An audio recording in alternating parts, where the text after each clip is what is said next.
75 ஆண்டுகள் இருக்கிற ஒரு கட்சி, பலமுறை ஆட்சிக்கு வந்த கட்சி, இதுவரை சட்டமன்றத்தில் அதிக உறுப்பினர்களை பெற்றிருக்கிறதுல அ ரெக்கார்ட் வைத்திருக்கிற ஒரு கட்சி. 200 ஜெயிப்போம் அப்படிங்கிறது இருமாப்பு தான்.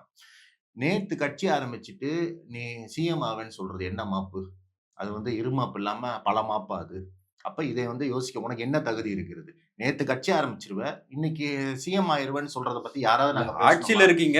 நெறைய இருமாப்புன்னு நாங்க விமர்சனங்கள் சொல்லணும். இருக்கு. என்ன இருக்கு? நீ அத வைக்கிற தாண்டி நீங்க ஜெயிப்போம்ன்னு சொல்றது என்ன வேணா இருமாப்புன்னு சொல்லுங்க. சொல்றேன். என்ன வேணா சொல்லுங்க. என்ன விமர்சனம்னு வைங்க.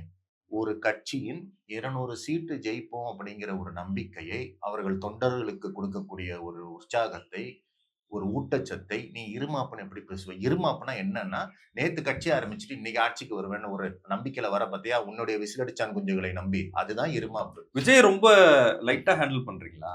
லைட்டா கூட ஹேண்டில் பண்ணக்கூடாது. ஆனா ம். இந்த அம்பேத்கர் நிகழ்வுல வச்சுட்டு பேசுறதுனால தான் இதையாவது பேச வேண்டியிருக்கு. முதல்ல இந்த இந்த பேச்சே வந்து ஒரு அம்பேத்கர் புத்தக விழா. அம்பேத்கரை பற்றி அங்க வந்து சந்துருவ தவிர யாரு பேசுனா? நீதியரசர் சந்துருவ தவிர யாரு பேசுனா? விஜய் கேட்டாரு. என்ன அம்பேத்கர் இன்னைக்கு கேட்டாரு? இருந்தா என்ன என்ன செஞ்சிருப்பாரு? செஞ்சிருப்பாரு? உங்கள வந்து ஆதரவு குடுத்திருப்பாரா? என்ன உங்க இதுல வந்து கவுன்சிலருக்கு நின்றுப்பாரா? என்ன பண்ணியிருப்பாரு? என்ன அசிங்கப்படுத்துறீங்க இங்க அம்பேத்கர வச்சுட்டு அரசியல் பேசுறீங்க? நான் இதே இது ஜெயரஞ்சன் ஒரு அம்பேத்கர் புத்தக விழாவுக்கு போறாரு. அவருடைய பேச்ச கேளுங்க. து துணை முதல்வர் போறாரு. பேச்ச கேளுங்க. அரசியல் பேசாதே என்று உங்களுடைய தலைவர் விசிகாவின் தலைவர் சொல்லி அனுப்புனேன்னு அவரே சொல்றாரு. அங்க போய் நீங்க அரசியல் தான் பேசிட்டு வந்திருக்கீங்க. அரசியலும் ரொம்ப தவறான அரசியல் பேசியிருக்கீங்க. ஜனநாயக முரணான அரசியல் பேசியிருக்கீங்க. மன்னராட்சி, இன்னராட்சின்னு ஜனநாயகத்துல பேசுவதே திமுகவை தப்பு. கேள்வி கேட்டாலே தவறான ஆமா அரசியலா? தப்பு தான். ஜனநாயகத்துக்கு எதிரா பேசினா தப்பு தான். நீ என்ன வேணா பேசலாம். விமர்சனம் வைக்கலாம்.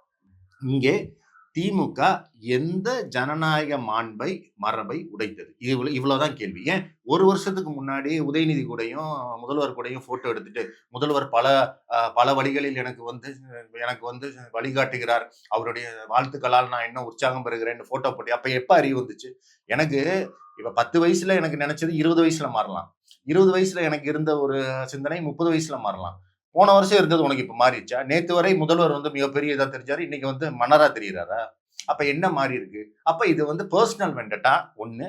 இல்லன்னா புரோக்கர் வேல பார்க்குற இதுக்கோ, இது 2 தான் நான் எடுத்துக்க முடியுதே தவிர, இது மக்கள் மீதான ஒரு இதுவோ, அம்பேத்கர்லாம் இழுக்கிறது வந்து ரொம்ப தப்பான அம்பேத்கருக்கு செய்யப்பட்ட ஒரு அவமானமாக தான் நான் அந்த